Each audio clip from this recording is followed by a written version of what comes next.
You guys heard it on your end? Hi, good afternoon. Let's assume I washed my hands and knocked on the door. Who do I have the pleasure of speaking with today? My name is Gary.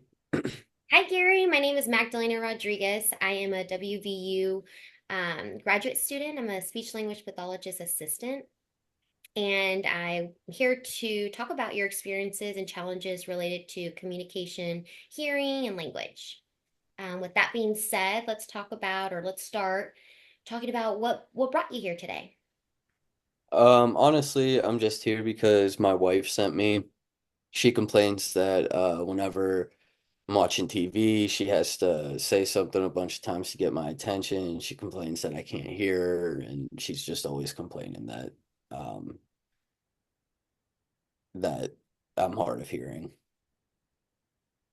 Okay. And I see here from based off your profile, you had some minor tinnitus because you were in the military a few years back. Has that been affecting your hearing by chance?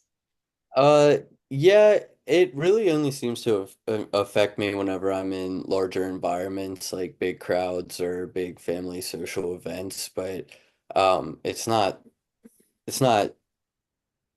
crippling by any means. Like I can still be there. It's just very noticeable. Okay, I can see that. And can you share with me some experiences where you experienced this hearing or where it's affecting you?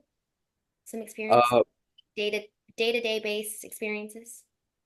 Day-to-day base experiences, I would say it affects me personally, like in those larger environments. I've noticed it getting the ringing getting a little bit worse in those environments.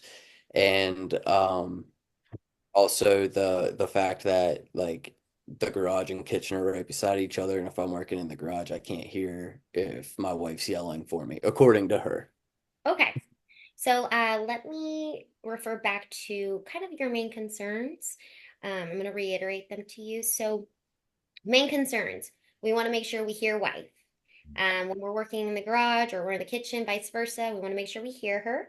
And personally, you also want to be able to hear others in social areas or environments where it's super loud, correct? Yes, ma'am. Okay, sweet.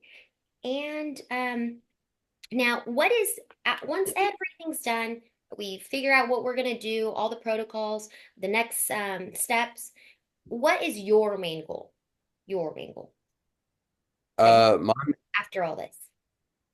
My main goal after all this is to just to be able to hear my wife, I guess. I mean, I feel like I can hear fine, but I just want to be able to hear my wife according to her standards so she stops nagging at me. Got it. Okay. So the next steps from here, Gary, what we're going to do is I'm going to relay all this information to my SLP supervisor. And then what we are going to be doing is we're going to refer to you to an audiologist, which we actually have one here at the clinic. So if you are available and have some free time, we can get that screening out of the way.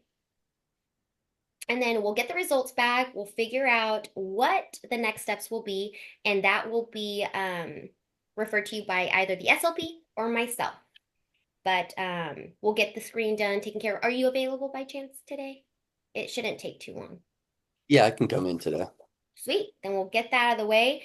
And then I'll contact you with all the results, like I said, myself or the SLP. Sound good? Sounds perfect. Thank you. Awesome. Thank you, Gary. Nice meeting you. Nice meeting you as well.